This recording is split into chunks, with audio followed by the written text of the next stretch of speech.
이제 우리 함께 하나님 말씀 보시겠습니다. 오늘 우리에게 주신 하나님 말씀은 신약성경 사도행전 제17장 제1절에서 15절까지 말씀 함께 보시겠습니다. 제가 가지고 있는 성경책에는 신약성경 제217페이지에 있습니다. 사도행전 17장입니다. 17장 1절에서 15절까지 말씀. 오늘 거룩한 주일 주께 예배드리는 우리 무리에게 허락하신 살아계신 하나님의 말씀입니다. 우리 저와 여러분이 나누어서 한 절씩 교독하시겠습니다. 제가 먼저 읽습니다. 그들이 암비볼리와 아볼로니아로 다녀가 데살로니가에 이르니 거기 유대인의 회당이 있는지라. 바울이 자기의 관례대로 그들에게로 들어가서 새 안식일에 성경을 가지고 강론하며 뜻을 풀어 그리스도가 해를 받고 죽은 자 가운데서 다시 살아나야 할 것을 증언하고 이르되 내가 너희에게 전하는 이 예수가 곧 그리스도라 하니 그 중의 어떤 사람 곧 경건한 헬라인의 큰 무리와 적지 않은 귀부인도 권함을 받고 바울과 신라를 따르나 그러나 유대인들은 시기하여 저자의 어떤 불량한 사람들을 데리고 때를 지어 성을 소동하게 하여 야손의 집에 침입하여 그들을 백성에게 끌어내려고 찾았으나 발견하지 못함에 야손과 몇 형제들을 끌고 읍장들 앞에 가서 소리질러 이르되 천하를 어지럽게 하던 이 사람들이 여기도 이르매 야손이 그들을 맞아들였도다. 이 사람들이 다 가이사의 명을 거역하여 말하되 다른 임금 곧 예수로 하는 이가 있다 하더이다 하니 무리와 읍장들이 이 말을 듣고 소동하여 야손과 그 나머지 사람들에게 보석금을 받고 놓아주니라. 밤에 형제들이 곧 바울과 신라를 베레아로 보내니 그들이 이르러 유대인의 회당에 들어가니라.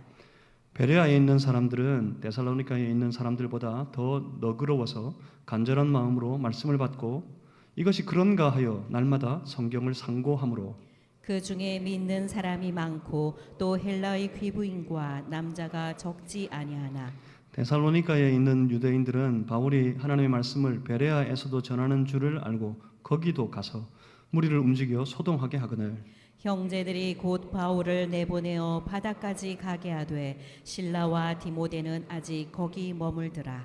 바울을 인도하는 사람들이 그를 데리고 아덴까지 이르러 그에게서 신라와 디모데를 자기에게로 속히 오게 하라는 명령을 받고 떠나니라. 아멘. 사도행전 17장 1절에서 15절 말씀으로 중단 없는 전진이라는 제목으로 함께 하나님 말씀 나누겠습니다. 제가 잠시 기도하고 우리 함께 하나님 말씀 받겠습니다. 살아계신 하나님, 오늘도 말씀 앞에 엎드립니다. 이 종을 감추시고 주의 성령께서 친히 살아계신 하나님의 뜻을 우리 주님의 그 선한 의도를 주의 백성들에게 말씀으로 드러내어 선포하여 주옵소서.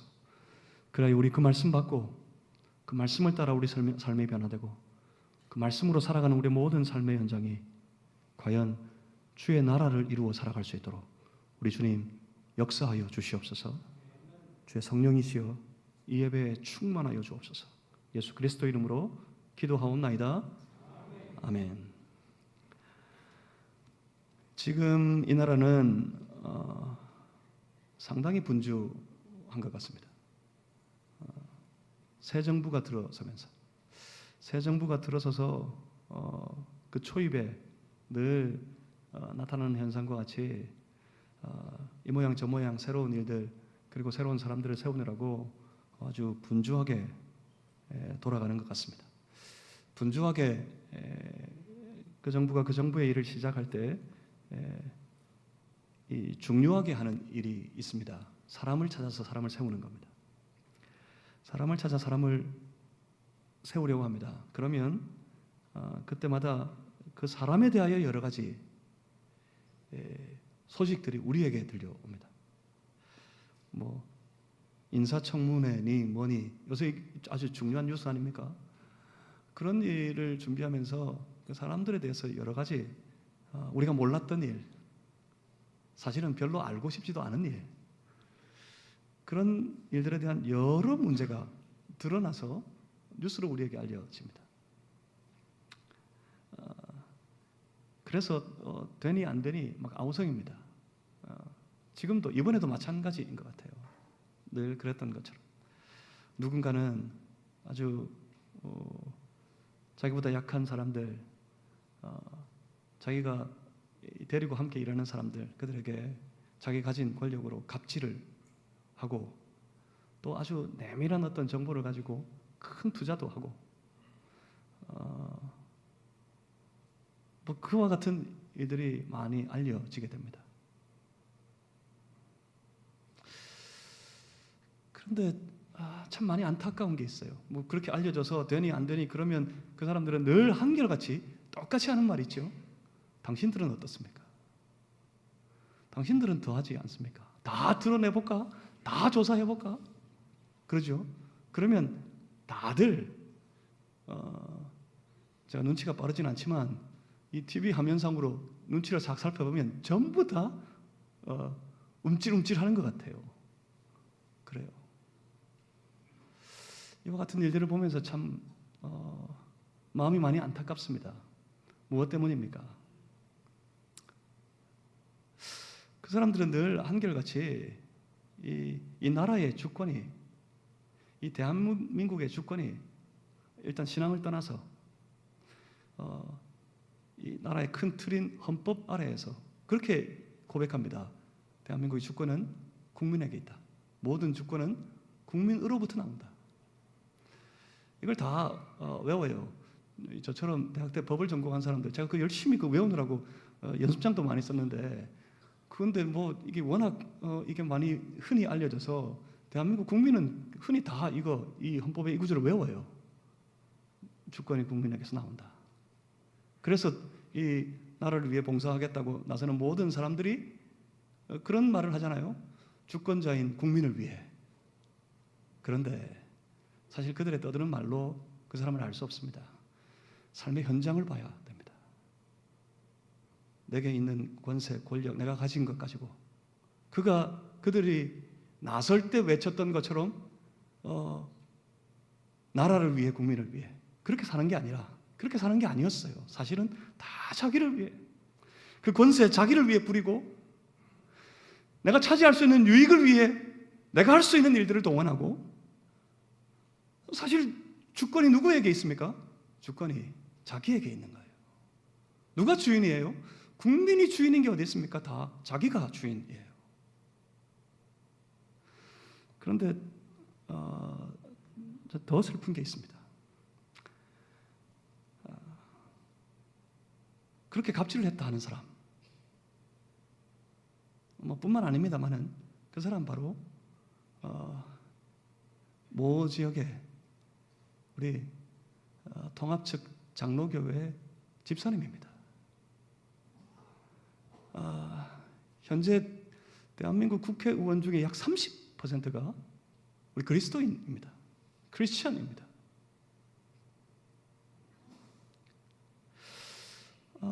우리 그리스도인들이 가지고 있는 믿음, 이 믿음이라는 게 별로 힘이 없는 겁니까? 이 믿음이라는 게 아주 미약하기 짝이 없는 걸까요? 만약 그들이 교회에서 늘 외치고 교회에서 보여주는 그 믿음대로, 아니 그 믿음의 반만이라도 그들의 삶의 현장에서 살았다면, 그래요, 이 나라의 정치가 바뀌었을 거예요. 아니 이 나라가 바뀌었을 거예요. 여러분, 믿음이 뭡니까? 우리 믿음의 고백이 뭡니까? 믿음의 고백은 예수님이 그리스도이시다 하는 겁니다. 믿음의 고백이 뭐죠? 예수님이 내 삶의 진정한 주인이시다. 내 모든 인생의 주권은 오직 예수님께 있다. 이게 믿음의 고백입니다. 믿음의 고백을 가지고 어떻게 해야 됩니까? 믿음의 고백을 가지고 교회에 와서 나에게 믿음이 있는 것처럼 외치고 주장하라고 믿음의 고백을 주는 게 아니에요. 믿음을 주시는 게 아니에요. 믿음의 고백이 어디서 나타나야 됩니까? 우리의 삶의 현장에서, 내가 살아가는 모든 현장에서 내 인생의 참된 주권은, 내 삶의 참된 주인은 나의 그리스도이신 예수님께 있다. 그렇게 고백하며 살아가야 되는 겁니다.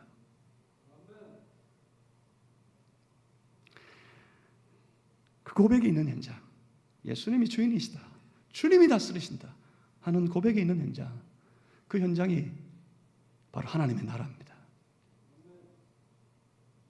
그러니까 성도는 뭐 하는 사람입니까?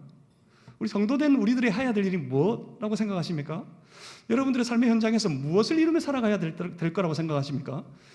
우리는 당연히 우리의 믿음의 고백을 가지고 우리의 삶의 현장을 살아가는 사람들이어야 됩니다. 그 고백이 있는 현장이 뭐가 된다고요? 하나님의 나라가 돼요. 그러니까 성도의 일이 뭡니까? 성도의 일은 뭐라고 여겨지십니까? 성도의 일은 바로 우리가 살아가는 삶의 현장이 바로 그 현장에서 하나님의 나라를 세워가는 사람들, 하나님의 나라를 이루어가는 사람들, 그들이 바로 성도들입니다. 여러분, 하나님의 나라가 뭐 대단한 데 있는 게 아닙니다. 하나님의 나라가 뭐 별다른 게 있는 게 아닙니다. 하나님의 나라는 바로 하나님의 통치가 통하는 삶의 모든 영역, 거기가 바로 하나님의 나라입니다. 그러니까 내가 하나님의 나라 되어야 합니다. 하나님의 다스림, 하나님의 통치가 내 안에 통하는 삶, 내 안에 통하는 삶의 영역이 돼야 그리스도인 아닙니까? 거기가 하나님의 나라예요. 성도는 그 나라를 확장시키며 살아가는 사람들입니다. 주께서 우리에게 그 나라를 확장시키기를 원하셨습니다. 왜 예수님께서 마지막으로 당부하셨어요? 가서 제자 삼으라. 왜 만민에게 복음을 전파하라고 하셨습니까? 전도해가지고 교회 불러다가 교회 키우라고? 주께서 선포하신 말씀은 가서 만민에게 주의 복음을 선포해서 그들을 내 제자 삼으라. 무슨 말입니까? 그들의 삶 속에 주의 나라가 이루어지게 하라. 주께서 선포하시고 우리에게 당부하신 말씀은 주의 나라가 우리 믿는 자들을 통해, 우리 그리스도의 제자를 통해 온 세계 열방 가운데 저 땅 끝에 이르도록 더욱더 확장되어져 가기를 원하고 원하셨던 것입니다. 그래서 성도는 주의 나라를 확장시켜 가는 사람들입니다. 다르게 표현해 볼까요? 다르게 말하면 우리 하나님의 통치가 통하는 삶의 영역이 점점 넓어지게 만들라라. 주님께서 우리에게 그 일을 부탁하셨습니다. 성도이신 여러분, 하나님의 거룩한 백성, 하나님의 이 위대한 사명을 위임받아서 그 사명을 가지고 각자의 삶의 현장에서 주의 나라를 이루고 주 예수 그리스도의 되심을 선포하며 살아가야 되는 그리스도인이 되신 여러분, 그러니까 무슨 말입니까? 여러분의 가정이 하나님의 나라가 되게 하셔야 합니다.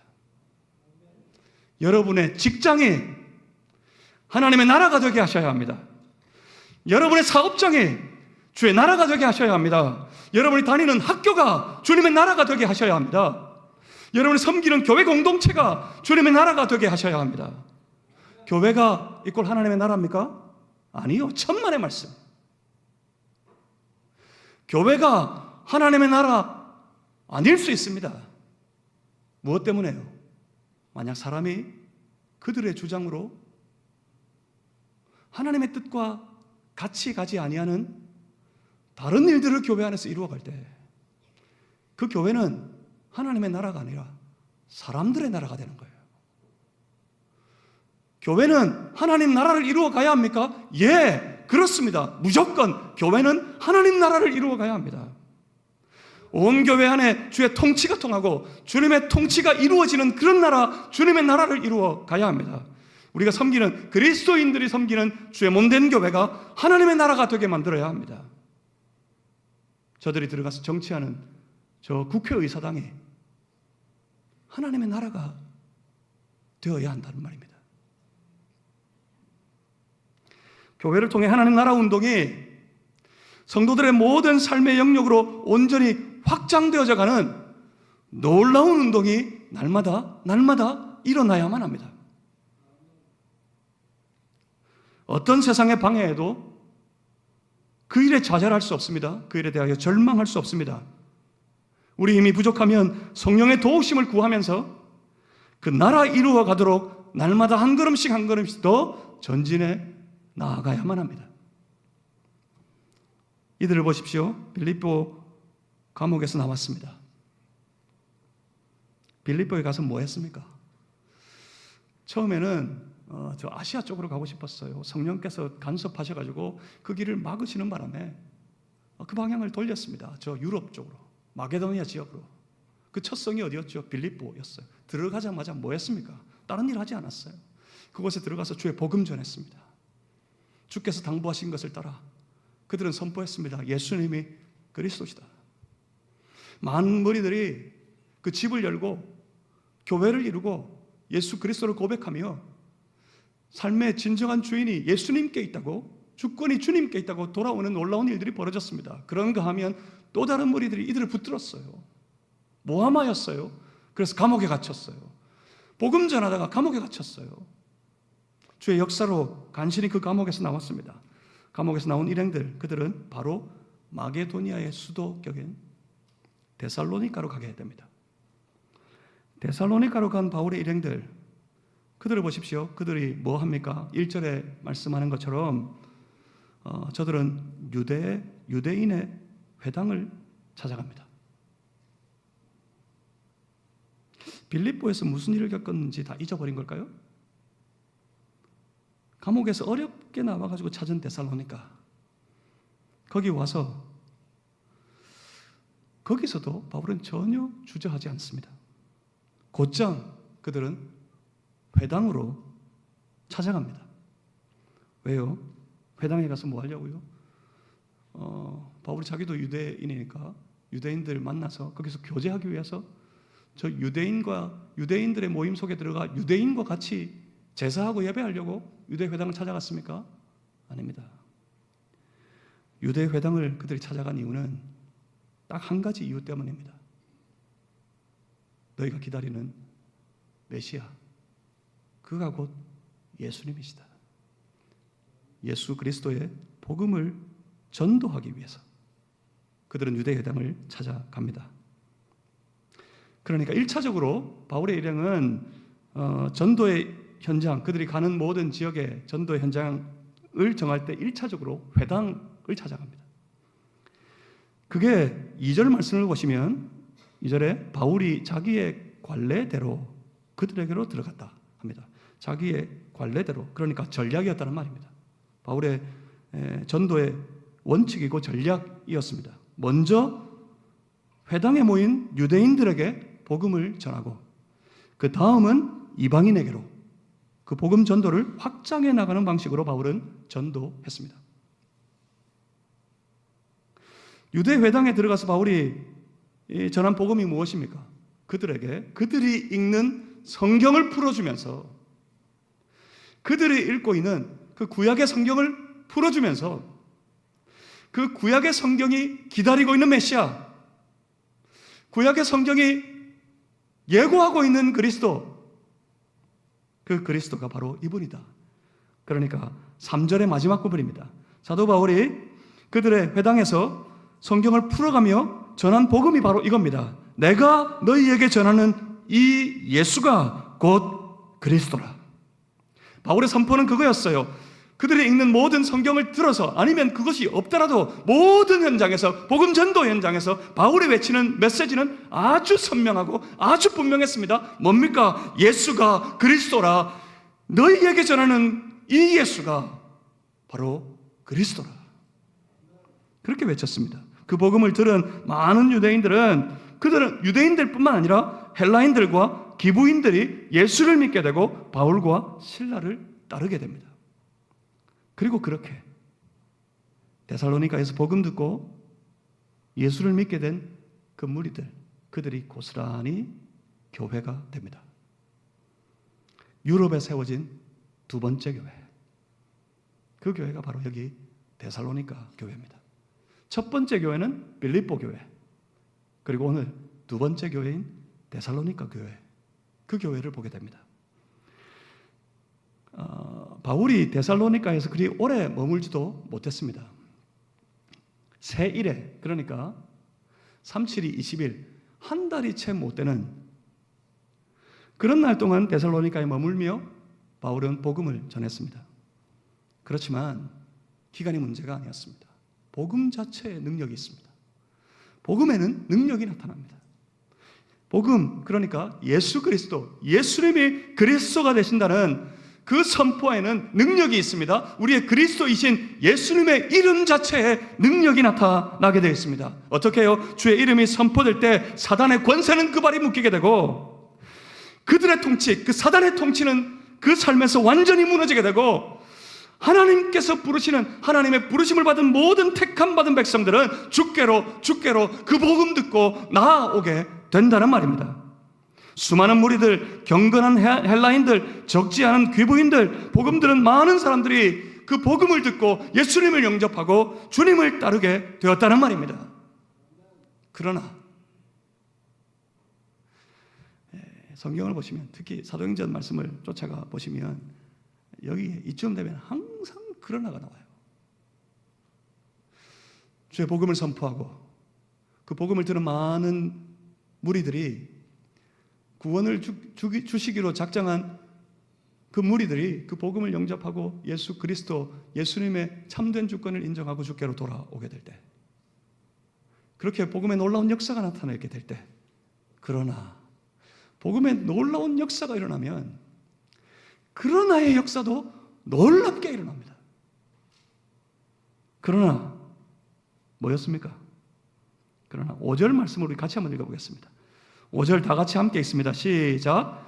그러나 유대인들은 시기하여 저자의 어떤 불량한 사람들을 데리고 때를 지어 성을 소동하게 하여 야손의 집에 침입하여 그들을 백성에게 끌어내려고 찾았으나,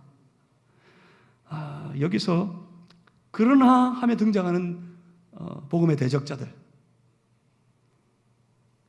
그런데 특별히 이 데살로니가 지역의 이 유대인 대적자들은 질이 더 나빠요. 자기들의 힘으로 반대하고 대적하는 것, 그것에 그치지 않습니다. 여기 이 동네 사람들은 저 동네를 쫓아가 가지고 저자거리에, 저자의 어떤 불량한 사람들을 동원합니다. 저자의 어떤 불량한 사람들, 그러니까 동네 깡패들이란 말입니다. 조폭 비슷한 무리들. 진짜 조폭은 이런 데 동원도 안 돼요. 조폭 비슷하게 말이에요. 아주 불량하게 껄렁껄렁거리는 사람들. 조금의 이익이 있으면 뭐 어디에도 쫓아가가지고 자기 완력을 쓰는 그 무리들, 그런 무리들을 데리고 때를 지어가지고 성을 소동하게 하고 잡으려고 쳐들어갑니다. 이렇게 복음이 선포된 전적에 복음의 대적자들도 왕성하게 일어납니다. 저작거리의 불량배를 동원하면서까지 바울과 실라의 복음 전도 사역을 방해했습니다. 이것은 단순히 눈에 보이는 저 유대인의 무리들, 저 불량배들, 이 사람들의 드러난 것 때문에 벌어지는 소동이 아닙니다. 사실은 악한 영들의 악한 권세의 마지막 발악입니다. 왜 발악합니까? 주의 복음이 선포되어지면 선포된 그 복음이 그 권세, 악한 권세, 세상의 세력을 깨트리게 되고 많은 무리들이 그 복음에 굴복하여서 주께로 나아오기 때문에 그렇습니다. 그들이 나아오며 고백하는 말이 뭡니까? 세상의 권세에서 완전히 자유함을 얻고 내 삶의 진정한 주권, 내 인생의 주인은 나도 아니고 저 세상 권세도 아니고 내 인생의 주권은 오직 주 예수님께 있습니다. 고백하며 돌아오니 세상은 완전히 자기 영토를 잃어버리는 거예요. 빼앗겨버리는 거예요. 세상이 시기하는 이유가 바로 이것 때문입니다. 저들의 복음을 대적하며 외치는 말 보십시오. 이 유대인들이, 그리고 그들이 동원한 불량한 사람들이, 저 대적자들이 야손과 그 형제들을 끌어다가 읍장 앞에 내어 세워서 그들을 향해 정죄하여 외치는 말, 그 말을 한번 들어보십시오. 여기에 아주 선명하게 그것이 드러나 있습니다. 보면 7절입니다. 이 사람들이 다 가이사의 명을 거역하여 말하되 다른 임금 곧 예수라 하는 이가 있다 하더이다. 그러니까 누가 진짜 왕이냐의 문제의 싸움이었어요. 주제권, 주권 싸움이었어요. 이거는 주제권 전쟁, 복음이 선포되는 그 현장에 그런 일이 벌어지는 겁니다. 특히 이 지역의 사람들은 이 문제에 대해서 아주 예민했습니다. 빌립보도 그렇고요. 여기 데살로니가도 그렇고요. 그 인근의 모든 도시와 나라들이 다 그렇습니다. 그들은 다 강력한 로마의 영향력 아래, 로마의 강력한 영향력 아래에서 그들의 부와 평화를 유지하는 지역들이었습니다. 빌립보도 아주 부유했습니다. 데살로니가도 마게도냐 지역의 수도였어요. 이 모든 것이 로마의 권세의 권력의 영향력 아래. 그래서 그들은, 그 도시에 있는 모든 무리들은 로마의 주권자 가이사를 향한 충성을 나타내는 일에 열을 올리는, 경쟁하듯 열을 올리는 그런 사람들이었습니다. 그런데 그들 앞에 선포되었어요. 주 예수가 그리스도시다. 주 예수만이 우리의 주인이시다. 예수께서 우리의 진정한 왕이 되신다. 그 주권이 선포되었습니다. 그렇게 그 복음을 들은 사람들, 그들의 내면에 주권이 선포되어서 그들의 삶에 온전한 해방, 자유함을 얻게 됩니다. 저 가이사도 아니고 세상 권세도 아니고 나도 아니고 예수님이 주인이시다 고백하며 주께로 돌아오게 되는 겁니다. 그들의 내면에 영적인 주재권 전쟁이 벌어지게 되고, 복음이 이긴 사람들, 복음으로 이긴 사람들, 그들이 예수 그리스도를 외치며 나아오게 되었던 것입니다. 그렇게 복음은 삶의 주권을 바꿉니다. 다른 게 변하는 게 아니에요. 주권이 변하는 거예요. 세상 주권자인 사탄의 권세를 무너뜨리고 그 삶을 해방시켜서 예수 그리스도의 사람으로 복음은 완전히 변화시켜 버립니다. 사랑하는 성도 여러분, 우리 안에도 마찬가지입니다. 그때 데살로니가의 그 지역에서 그 무리의 사람들에게 벌어진 일이 아니라 우리 안에 벌어지는 일입니다. 우리의 내면에도 똑같은 일이 벌어집니다. 우리의 삶에 예수께서 그리스도가 되신다는 주의 복음이 선포될 때, 예수님이 우리의 진정한 주인이 되신다고 외치는 주의 복음이 선포될 때, 우리 안에 즉각적으로 주재권 싸움이 시작됩니다. 사단의 권세에 매여서 자기가 주인이 된 줄 오해하고 스스로 자기가 주인 노릇하며 살아가던 그 삶에 예수의 주권이 선포되어질 때, 그래서 주 예수의 그리스도 되심을 인정하고 그 복음을 받아들이고 예수님을 그리스도로, 예수님을 주인으로 영접한 사람들, 그 사람들에게 놀라운 역사가 벌어지는데 그들의 삶의 방향이 바뀌어 버립니다. 그들의 삶의 목표가 바뀌어 버립니다. 이전에 자기가 원하는 것, 자기 유익된 모든 일을 위하여서 그 길로 쫓아가던 사람들이 이제는 주를 위하여서, 주님 계신 그곳을 향하여서 주 예수 그리스도의 영광을 위하여서 살아가는 그 삶으로 완전히 변화되어 버린다는 말입니다. 그렇기 때문에 그 주권을 뺏기기 싫은 내 안에 있는, 우리 안에 있는 이전 주권자가 싸움을 벌이는 거예요. 사랑하는 성도 여러분, 이건 정말로 심각한 문제입니다. 여러분의 삶의 주권은 바뀌었습니까? 보십시오. 이때 이 장면에 갑자기 등장하는 한 사람의 이름이 있습니다. 그의 이름이 바로 야손이라는 사람입니다. 야손은 바울을 통해 복음을 들었습니다. 그 복음을 들었을 때, 여러분, 복음이 선포되면 어떻게 됩니까? 복음이 선포되면 그 안에 주권 싸움이 벌어져요. 내가 가진 거 전부 내 것이니, 나를 위하여, 내 욕심을 위하여, 내 욕망을 위하여 스스로 주인 노릇하며 기꺼이 죄도 짓고 그렇게 살아가는 인생이, 예수께서 그리스도시라고, 예수님이 내 인생의 주인이시라고, 내게 있는 모든 것들이 주님의 은혜고 주님 주신 것이라고, 이 전부가 다 주님의 것이라고, 그러니 주권 싸움이 벌어집니다. 그래서 복음을 영접한 사람들, 예수의 주 되심을 인정한 사람들, 그래서 자기가 가진 모든 것들에 대한 주권을 다 내려놓은 사람들, 주님의 것입니다. 주님께 올려드린 사람들, 그들은 똑같은 현상이 나타났는데 전부 다 저마다 다 자기 것을 제 것이라고 주장하지 않습니다. 우기지 않습니다. 그래서 야손은 어떻게 합니까? 그의 집을 열어서 교회로 내어줬습니다. 아마도 이 야손의 집이 데살로니가의 첫 교회, 유럽 지역의 두 번째 교회였을 것이라고 추정합니다. 그리고 야손은 거기서 그치지 않습니다. 사도 바울의 모든 전도 사역에 가장 적극적인, 가장 중요한 협력자 중에 한 사람이 됩니다. 나중에 로마서에서 사도 바울이 내 가족이라고 고백해요. 내 친척, 내 가족이다, 야손은. 그렇게 고백하는 중요한 협력자, 중요한 동력자가 됩니다. 예수의 주인 되심을 인정한 사람들, 그들의 삶이 나타내 보여주는 전형적인 삶의 모습들입니다. 능력의 복음, 그 능력의 복음은 이렇게 그 복음을 영접한, 그 복음에 붙들린 그 사람들을 통해 앞으로 전진해 나아갔던 겁니다. 반대와 대적과 핍박에도 굴하지 않고 복음을 선포하며 나아왔던 바울과 실라, 그들뿐만이 아니었습니다.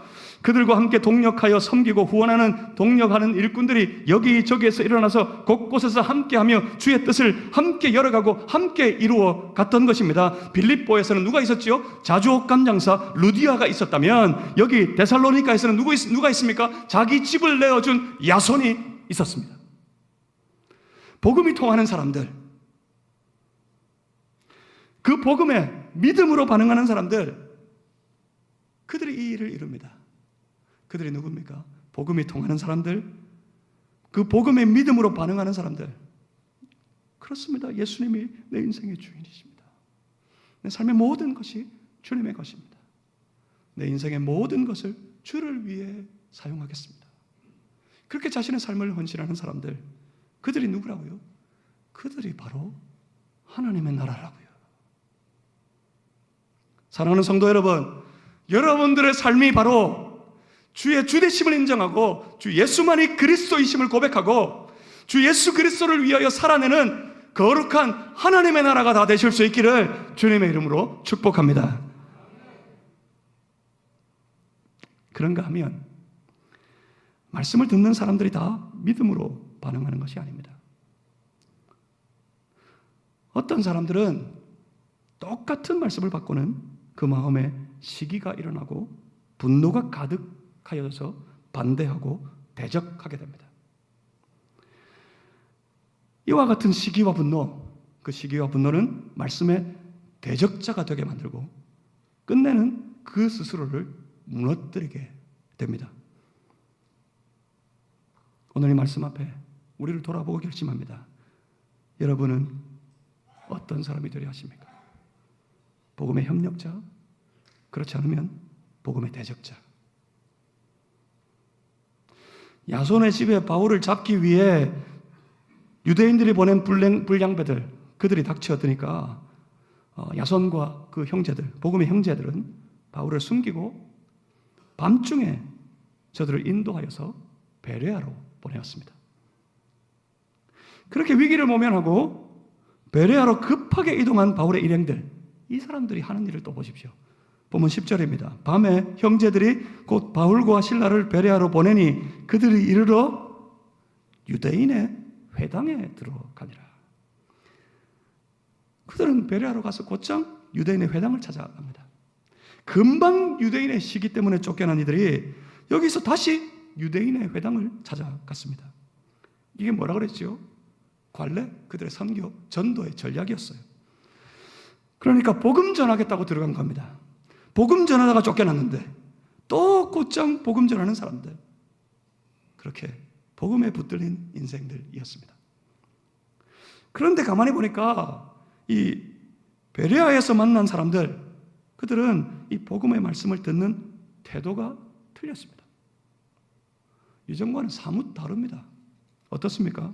본문 11절입니다. 베레아에 있는 사람들은 데살로니가에 있는 사람들보다 더 너그러워서 간절한 마음으로 말씀을 받고 이것이 그런가 하여 날마다 성경을 상고하였다. 그럽니다. 이들이 어떤 태도를 가졌습니까? 먼저 너그러웠습니다. 아주 이렇게 우호적이고 친절해서 막 이렇게 뭔가를 전하려고 하니까 한번 해보세요. 그렇게 너그러웠다는 것이 아니라 여기서 너그러웠다 하는 말의 의미는 열려있는 자세였다 하는 뜻입니다. 복음에 대해서 열려있는 자세를 갖추고, 그러니까 어떻게 됩니까? 그들이 간절한 마음으로 받아들입니다. 그러니까 아주 절박하고 절절했다는 뜻이 아니라 이 간절한 마음의 의미는 전적으로 자원하는 마음이었다 하는 뜻입니다. 열려있는 자세로 전적으로 자원하는 마음을 가지고 복음의 말씀을 받아들였어요. 말씀을 그 마음으로 받아들이면서 그들이 어떻게 했습니까?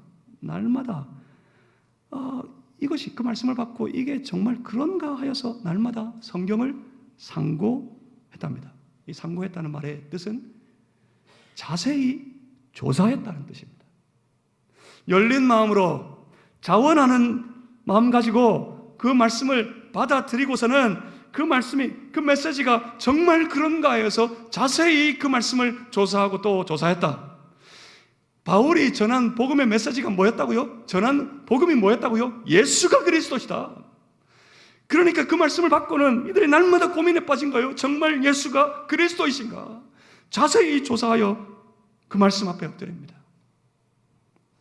바로 이 태도, 이와 같은 태도는 결국 믿음으로 이어집니다. 보면 12절입니다. 그 중에 믿는 사람이 많고 또 헬라의 귀부인과 남자가 적지 아니하였다. 그래서 어떻게 하자는 말입니까? 그러니 사랑하는 성도 여러분, 우리도 주의 말씀에, 주의 복음에 우리의 마음을 활짝 열어 제치는 그런 태도를 갖추어야 되겠다는 말입니다. 마음을 활짝 열어 제쳐 보십시오. 어둡게 움츠러들고 마음을 꼭꼭 닫아두려 가지 말고 더 너그러운 자세, 더 열린 자세로 마음을 활짝 말씀 앞에 열어 제치는 성도들 되시기를 주님의 이름으로 축복합니다. 그 속에 말씀이 들어가게 되면, 복음이 들어가게 되면 그 말씀은, 그 복음은 곧장 그 능력을 나타냅니다. 그래서 그 삶 속에 그 말씀이, 그 복음이 역사여서 그 복음을 받아들인, 그 말씀을 받아들인 그 백성의, 그 성도의 삶이 곧장 하나님의 나라가 되도록 만들어 버린단 말입니다. 그렇게 하나님 나라를 열린 자세로 자원하는 마음 가지고 자세히 살펴 다 말씀을 받아들여 스스로 주의 통치가 통하는 거룩한 주의 나라 이루어가는 그런 성도들 되시기를 주님의 이름으로 축복합니다. 그리고 조심하셔야 합니다. 저들을 보십시오. 13절에 이렇게 말씀합니다. 데살로니가에 있는 유대인들은, 이 데살로니가에 있는 유대인들이 누구죠? 그 회당에서 복음 듣고 많은 사람들이 복음으로 나아갈 때 그 안에 시기하는 마음으로 복음의 대적자가 되었던, 그래서 그 복음 전도를 방해하고 반대했던 그 유대인들, 그 유대인들이 데살로니가에서 가만히 들어보니까 뭐라 그럽니까? 바울이 하나님의 말씀을 베레아에서도 전하는 줄을 알고, 바울이 하나님의 말씀을 저 베레아에 가서 계속해서 전하고 있는 것을 듣고 알아서 어떻게 합니까? 거기도 가서 데살로니가에서 복음을 대적하던 이 유대인들이 지금 베레아에까지 왔어요. 거기도 가서 무리를 움직여 소동하게 하거늘. 무슨 말입니까? 집요했습니다. 악한 권세에 붙들리고 대적하고 반대하는 마음에 한번 사로잡히고 나면 그들의 삶의 일도, 그들의 삶의 역사도 아주 집요하고도 강력하게 일어납니다. 복음의 역사가 강력하게 일어날 때 그 복음을 대적하는 역사도 강력하게 일어난단 말입니다. 그것도 중단하지 않고 집요하게 쫓아옵니다. 여기까지만 온 게 아니에요. 바울이 가는 곳곳마다 쫓아갑니다. 아주 집요하게. 문제는 혼자 반대하고 반역하는 것으로 그치지 않는다는 사실입니다. 사람을 움직이고 동조하게 합니다. 여기까지 와가지고 저들이 저 패역한 행동을 그치지 아니하고 사람들을 움직여 소동 일으키기를 계속했습니다. 그렇습니다. 이게 세상 권세의 길입니다. 그렇지만 어떻습니까? 복음의 전진을 중단시키려고 온갖 대적의 일들을 강력하게 이루어가지만 거기 한번 사로잡히면 좀처럼 헤어나지 못하고서 계속해서 그 일을 하지만 어떻습니까? 멈추어지지 않습니다. 복음의 전진은 결단코 중단되지 않습니다. 저 대적자들만 헛일하고 있는 겁니다. 그러니 사랑하는 성도 여러분, 여러분의 삶을 향하여서 여러분 스스로가 날마다 주의 복음, 예수께서 내 인생에, 내 삶에 참된 그리스도가 되심을 선포하고 그렇게 삶의 주권이 오직 예수님께만 있음을 인정하고 더 부드럽고 더 열린 마음으로 주의 말씀을 받아들고 주의 말씀을 붙잡고 주를 위해, 주의 복음을 위해, 주의 나라를 이루어가기 위해 살아가는 거룩한 삶이 다 되실 수 있기를 주님의 이름으로 축복합니다. 그 말씀 앞에 지그시 혼자서 딴 생각하고 있으면 그 삶에서 여전히 자기만 주인이에요. 그래서 국회 아니라 어디에 들어가도 그리스도인이라 그러면서 똑같이 자기가 주인 되어 자기 욕심만 위해 살아가는 그런 인생이 되는 거예요. 주의 복음 앞에 마음을 열고 붙들고 살아내고 그래서 주의 나라를 이루고 그 나라를 확장하고 이것이 우리 그리스도인들의 삶입니다. 기도하겠습니다. 살아계신 아버지 하나님, 우리 가운데 역사하여 주시옵소서. 우리의 내면을 만져주시옵소서. 우리의 육체의 모양을 만질 것이 아니라 우리의 마음속을 만져주셔서 우리 마음속에 있는 저 악한 권세의 모든 주권을 쓸어내시고 스스로 주인인 줄 오해하고 착각하며 살아가던 모든 그릇된 삶을 씻어주시고 예수님만이 주인 되신 줄을 인정하고 고백하며 주 예수 그리스도의 되심의 복음을 날마다 선포하고 나타내며 주님의 나라를 이루고 주의 나라를 확장하는 그 거룩한 삶을 우리 다 살아갈 수 있도록 역사해 주시옵소서. 모자랍니다. 하나님, 힘이 모자랍니다. 그러니 성령 충만하게 하셔서 성령의 도우심으로 이루어가게 해 주시옵소서. 예수 그리스도 이름으로 기도하옵나이다.